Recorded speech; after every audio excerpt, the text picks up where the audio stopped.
Hey guys, welcome to Boxing Squad for boxing news and views from around the internet. The WBC champion Deontay Wilder says that Dominic Breazeale, his mandatory challenger, will be his guinea pig on May 18th when they square off at the Barclays Centre in Brooklyn. It will be the 9th defence of Wilder's WBC title. And in the build-up to this fight, Deontay Wilder has made much of his training camp, the things he's been doing differently, that he's been, as he says, going back to basics, that he's been trying to work on his fundamentals, that he's been breaking himself down, that he's been trying to do things different. He's spoken about jumping rope and doing stuff that he necessarily hasn't done for quite some time. And I guess we don't really know the ins and outs of his training camp for this one or previous ones, but from what he is saying, he's doing things differently. Also, he's spoken publicly, and this was just a week or so ago, that he's been bulking back up, that he's now 225 pounds heading into this fight. So you look at what's been happening, the things that he's been saying, and there's a couple of good questions that I want to sort of get to in this video and talk about. One, why is he doing it? What is the rationale for it? And two, what is the result going to be? What are we going to see Deontay Wilder doing? And maybe we should start there first. So Deontay Wilder, if he's been going back to basics, if he's been working on his fundamentals, some of the things that, fans have been talking about forever and a day, maybe we are going to see a bit more polished version of Wilder for this fight with Dominic Breazeale. And I guess Dominic Breazeale, being a guy who is generally regarded as a bit slow and a bit plodding and very hittable, if there was an opponent that Deontay Wilder was going to choose to face, apart from the power of Breazeale, you'd probably say that it's the sort of prototypical sort of style matchup that Deontay Wilder might request. He can rely on his athleticism, his power, and he can probably still make some mistakes against a guy like Dominic Breazeale and get away with them. So from that standpoint, I can sort of understand why Dominic Breazeale he'd want to make him his guinea pig, especially if he's been working on things like, more consistent use of the jab, not just using it as a rangefinder, but as an actual weapon. And we have seen Deontay Wilder in the past for certain fights where he has used that jab to good effect. I sort of think back to that first Berman-Stavern fight back in 2015.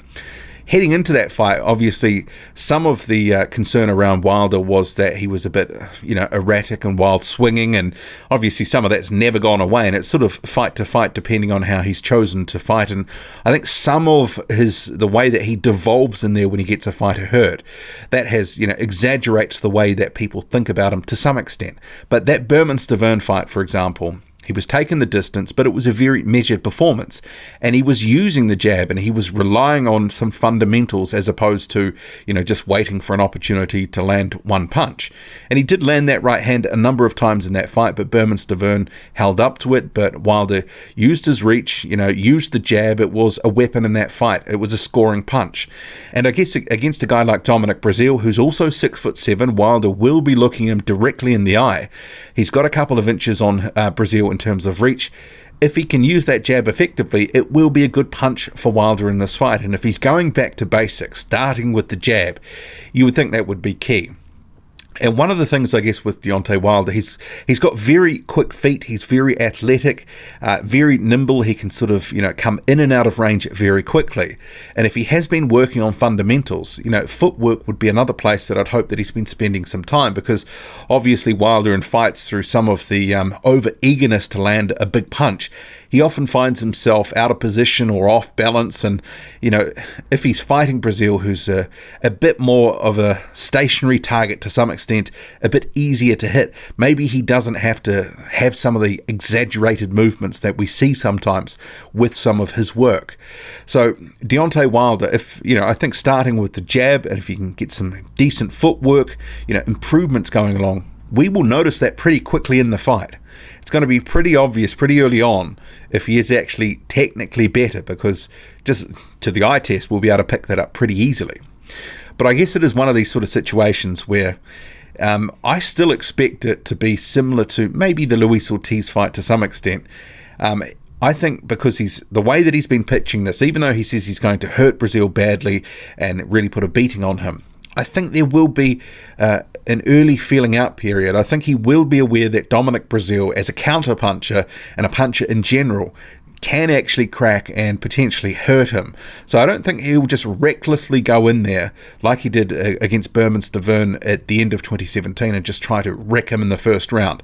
I'm not sure that would be a strategy that would actually work. I think Dominic Breazeale is a bit more durable and probably got far more left in the tank than that husk of a husk that was Stiverne. But it'll be interesting to see what Deontay Wilder is going to do differently. And one of the things from the Tyson Fury fight that I guess we all kind of picked up, throughout that fight was it was just really trying to land the right hand. It was very telegraphed, and Fury could see it coming most of the night and trying to disguise that, trying to work in some other punches. And, he's got a decent left hook. Will we see more of that in this fight? Is he going to go to the body? He's spoken about things like Bodywork, and that would be something that he'd want to do more of. And if he is trying to be a more complete fighter, he should be mixing that in instead of just going head-hunting all the time.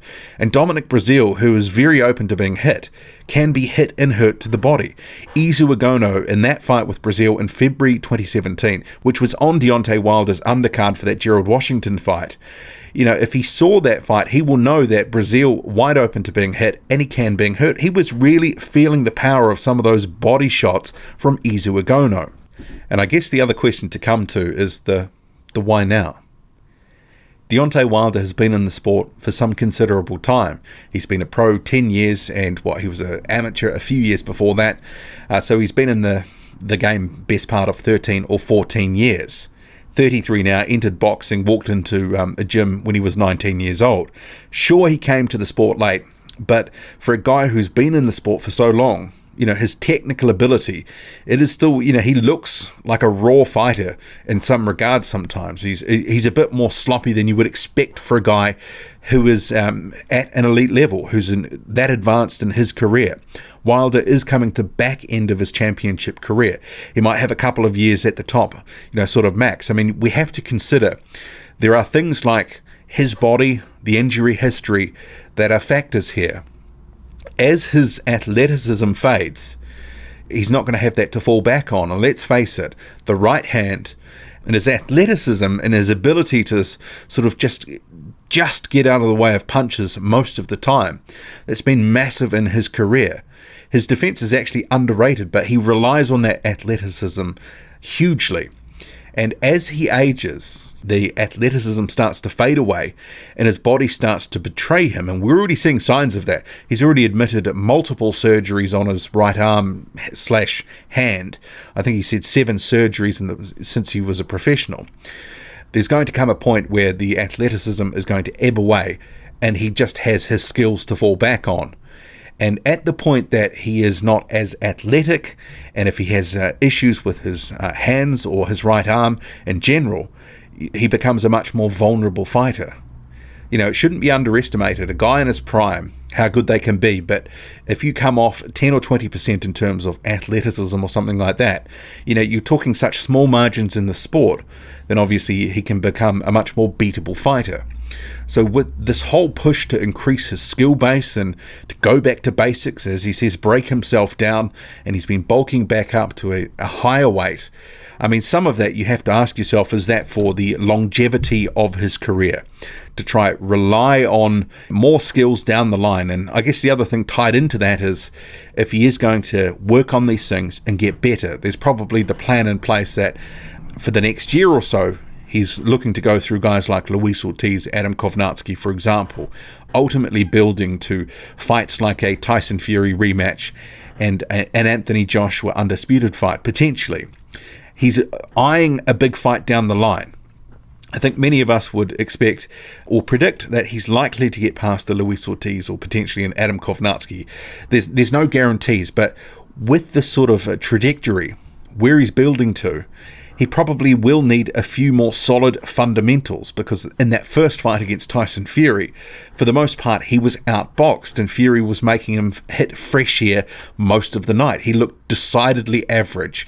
And even he said, he went away from the game plan, and he was anxious to get the knockout punch on Fury, leading him to miss most of the night. Sure, he caught up with him with a few shots, but ultimately it wasn't enough to get the win. And as many people believe, from having seen that fight, they think that he lost it despite getting the knockdowns. And that, I guess, depending on where you sit on that subject, but regardless, the result was a draw.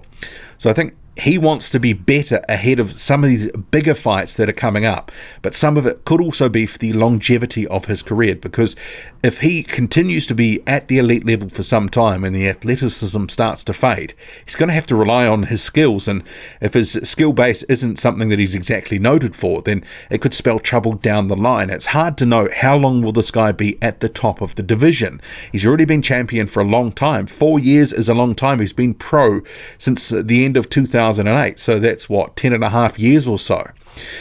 So yeah, Deontay Wilder, it's interesting, the reasons and the rationale potentially for these moves, and some of it I think is with an eye on the future for the bigger fights.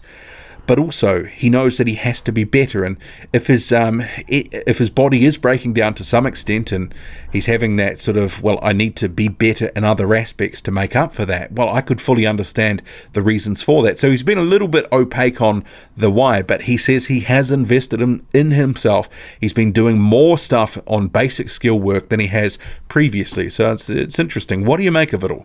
Drop a comment, loud and often. Hit like, hit subscribe, follow me on Twitter. Boxing_squared. I'm out.